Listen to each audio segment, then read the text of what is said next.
Hello everyone, welcome to the third podcast of Vanilla Tech. This is Dr. Aisha and with me I have Dr. Alvaro Martin who has extensive experience in dental implants and laser dentistry. Today we're going to talk about some very common dental issues that we face in everyday clinic, the questions which are most commonly asked, and for that, of course, I have Dr. Al.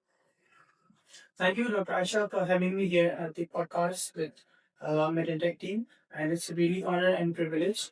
And we hope to have a good podcast today's evening.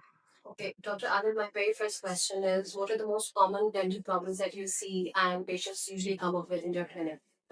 हमारे पास जब भी patient आता है तो most common patient की complain जो होती है वो पेन होती है। Patient comes in severe pain क्योंकि पेशेंट बहुत निग्लेक्ट करता है पेशेंट की जो ऑनगोइंग गम डिजीजेस होती हैं। पेशेंट हैज इनिशियल कैविटीज, तो पेशेंट आता है तो वो आइडेंटिफाई नहीं कर पाता कि उसको आइदर गम प्रॉब्लम है या उसको डेंटल रिलेटेड प्रॉब्लम है। And of course, we know as dentists that if these conditions are not prevented or not treated, तो फिर वो missing teeth का उनका complain हो जाता है eventually.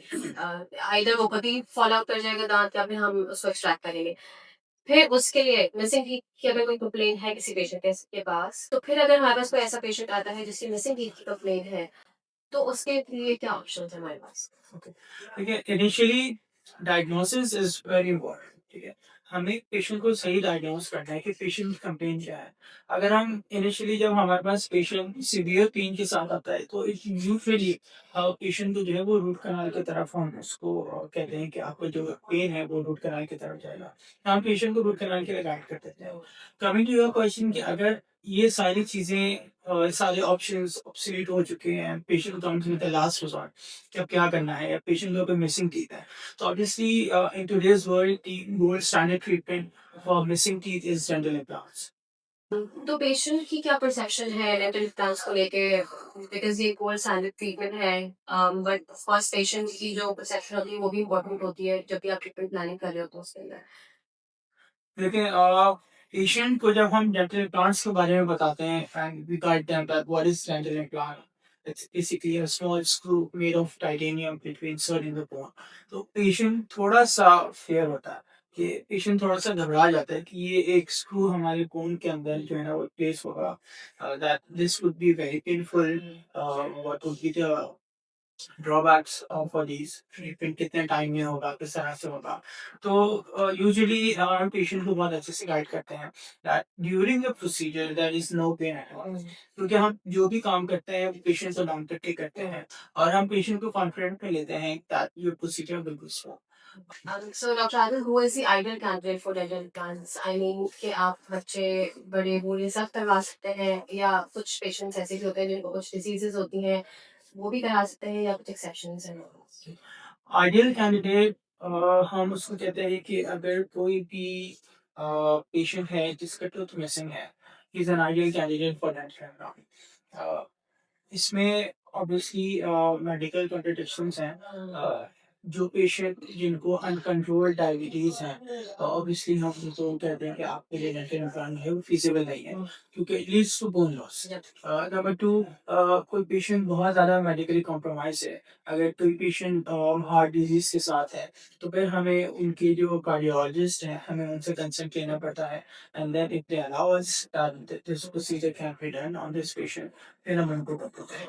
और पेशेंट बहुत ज़्यादा जो चेन स्मोकर पेशेंट्स होते हैं, हम उन्हें भी जो है ना वो कहते हैं कि this may lead to severe bone loss because of the smoking.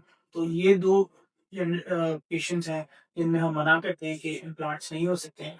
Otherwise हम यूजुअली ऑलमोस्ट सब पेशेंट्स में जो है वो डेंटल इम्प्लांट्स कर सकते हैं। कोई एज ब्रैकेट में भी है इसमें if you talk about the age bracket, जब पेशेंट के सारे परमानेंट को इरप्ट हो जाते हैं और उसके बाद जो है वो हम कर सकते हैं। So let's say we would, अगर एज ब्रैकेट को हम इस तरह से डिफाइन करें, सो 18 इयर्स एंड मोर कोई भी पेशेंट जो है वो इसको एडवांस करा सकते हैं। so we can say that's a harmless procedure अगर exceptions नहीं है हाँ, अगर एक्सेप्शंस नहीं है तो इसके सक्सेस चांसेस बहुत अच्छे हैं and बहुत ज़्यादा हैं।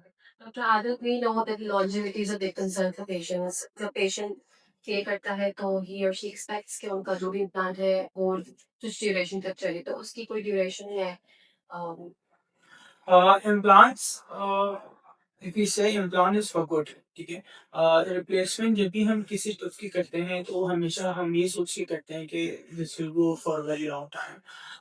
जो डेंटल इम्प्लांट है, it consist of two parts, one is implant, the second part is a crown. जब हम इम्प्लांट प्लेस करते थे तो हम कहते हैं कि इम्प्लांट इज फॉर गुड। जो क्राउन है उसमें कभी कभार प्रॉब्लम आ सकते हैं। उसमें इस तरह से है कि अगर पेशेंट की कोई गम डिजीज स्टार्ट हो जाती है तो वहाँ पे पेशेंट की जो है ना, जो गम्स हैं वो रिसेस होने शुरू हो जाते हैं, तो वहाँ पर पेशेंट को फूड इन्फेक्शन होती है।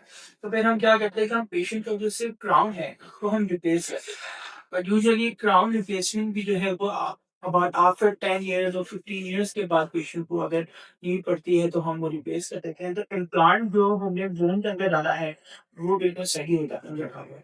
So we can say that implants are quite durable.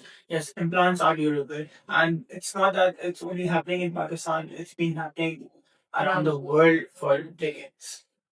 So doctor आज हमें बताया बहुत ज़्यादा ब्रांड्स ऑफ इम्प्लांट्स मिल रहे हैं मार्केट। पेशेंट को कैसे पता चलेगा कि which one is the best option? It's a very good question, क्योंकि आजकल मार्केट कंपटीशन बहुत ज़्यादा है।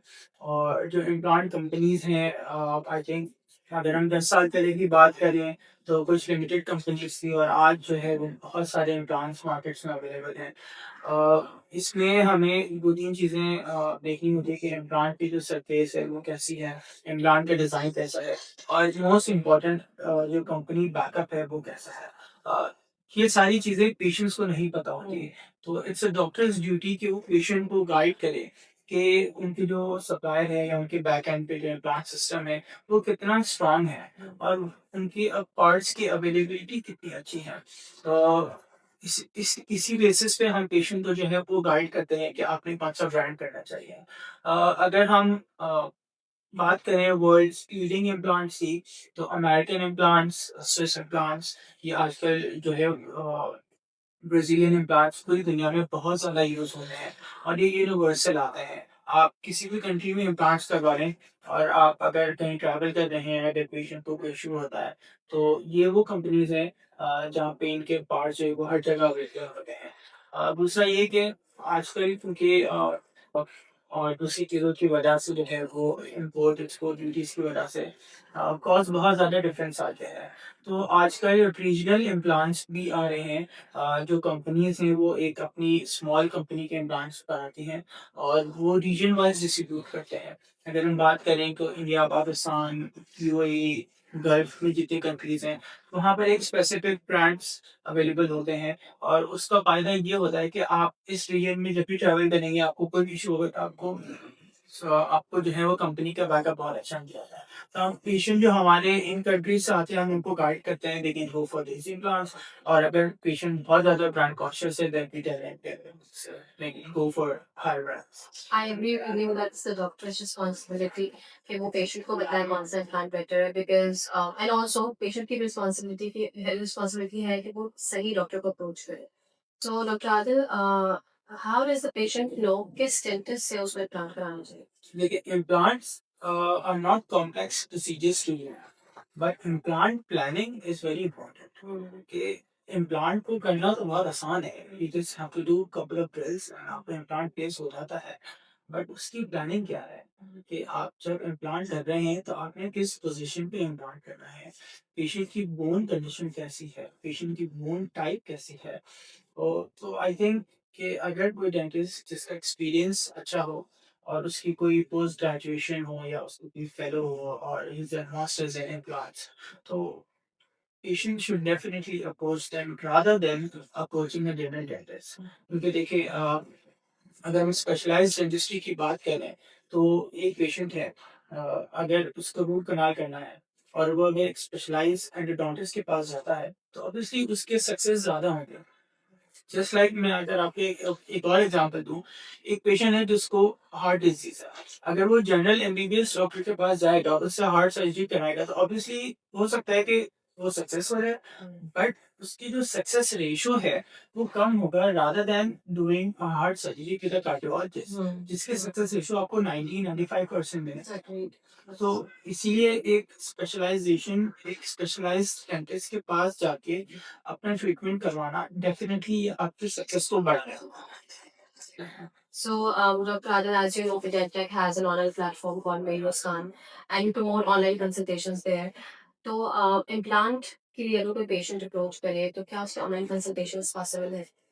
देखिए, इम्प्लांट के लिए अगर कोई पेशेंट्स अप्रोच करता है तो I am available on the platform to give consultation to the patient.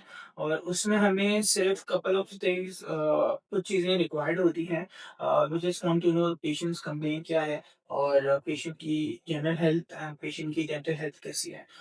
अगर कोई पेशेंट का ऐसा है तो अगर if you have a pre x-ray, अगर पेशेंट पहले से एक्सरे करवा लेते हैं थ्रू योर प्लेटफॉर्म, तो बहुत ईज़ी डायग्नोसिस हो जाएगी और हम पेशेंट को गाइड कर सकेंगे कि हमें जो है वो इम्प्लांट पेशेंट उसका कैंडिडेट है या नहीं है। Thank you so much, Dr. Adil, for sharing such valuable insights.